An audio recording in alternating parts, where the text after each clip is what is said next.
नमस्कार दोस्तों, आज मैं आपको आल्हा खंड भाग 2 जिसमें आल्हा उदल के वीरता की एक जोशीली कहानी सुनाऊंगी। इसके पहले मैंने आपको राजा परमाल के विवाह की कहानी आल्हा खंड भाग 1 में सुनाई थी। इस कहानी को सुनने के लिए नीचे डिस्क्रिप्शन बॉक्स में लिंक दिया हुआ है। अगर आज की कहानी आपको पसंद आए तो कृपया लाइक करें, शेयर और सब्सक्राइब करें। दोस्तों, आगे की कहानी इस प्रकार है। आल्हा और उदल के पिता का नाम दशराज, माता का नाम देवला था। दशराज और इनके छोटे भाई बच्छराज का विवाह राजा परिमाल ने उरई के राजा माहिल के इच्छा के विरुद्ध उनकी बहनों के साथ करवा दिया। राजा परिमाल की पत्नी मल्हना भी माहिल की बहन थी।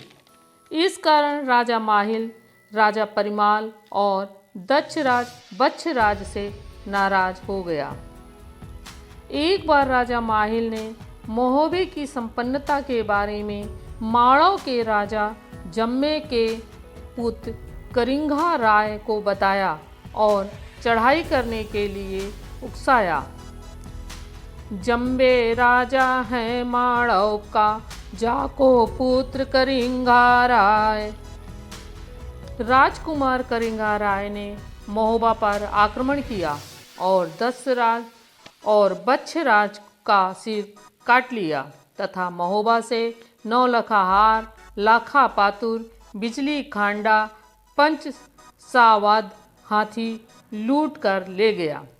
कटे हुए सिरों को जाके अपने राज्य के मुख्य द्वार पर टंगवा दिया और चुनौती दी, जो बनाफर वंश यानी कि दशराज एंड बच्छराज के वंश में जो वीर हो वो इसके सिर यहाँ से वापस ले जाएं। इस घटना के वक्त आल्हा उदल छोटे थे। धीरे धीरे आल्हा उदल बड़े हो गए। एक दिन उन्होंने राजा परमाल की रानी मल्हना से आज्ञा ली और अपने चचेरे भाइयों के साथ शिकार खेलने गए। भटकते हुए वह उरई की राजवाटिका में पहुँचे, परंतु वाटिका के रक्षकों ने उन्हें वाटिका में प्रवेश की आज्ञा नहीं दी। इस कारण वाटिका के रक्षकों को मार पीट कर वे वापस महोबा आ गए। जब माहिल ने इस घटना को सुना तो नाराज हो गया। उसने राजा परमाल के दरबार में जाकर कहा कि ये घटिया बनाफर ठाकुरों के लड़के अगर इतने वीर हो गए हैं तो माड़वा के राजा करिंगा राय से अपने पिता का बदला क्यों नहीं लेते। यह बात सुनते ही उदल को क्रोध आ गया। उसने अपनी माता से पिता के मृत्यु की कहानी पूछी और फिर माड़व में आक्रमण करने की योजना बनाई। आल्हा उदल मलखान और उनके दोस्त योगी का भेष बनाया करिंगा राय के किले का भेद लेने माड़वराज पहुंच गए। करिंगा राय की बहन विजया उदल से परिचित थी और प्यार करती थी।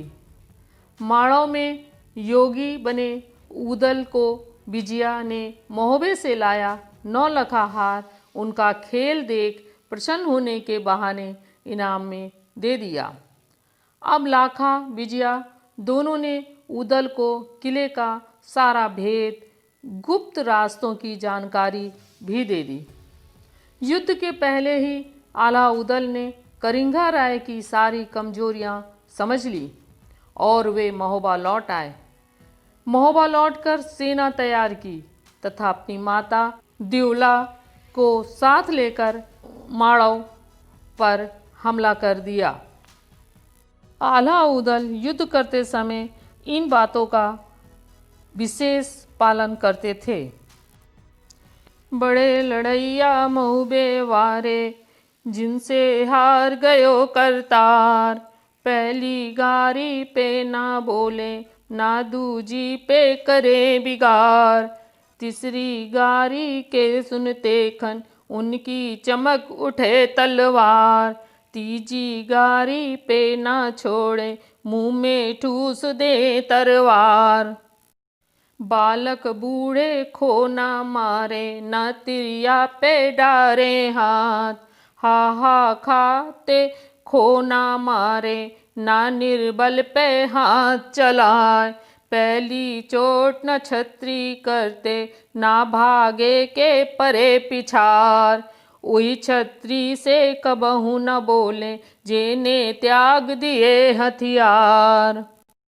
करिंगा राय कम वीर ना था। उसने हाथी पंच सवाद से ऊदल को साकल में बंधवा लिया, तो माता द्योला ने हाथी को पुराने स्वामी दशराज का स्मरण दिलाया।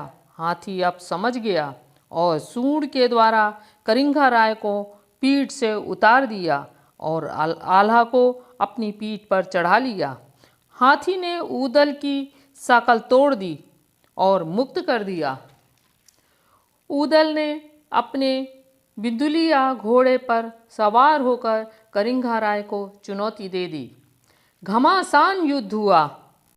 खट खट खट खट खट खट तेगा बाजे, बोले छपक छपक तरवार।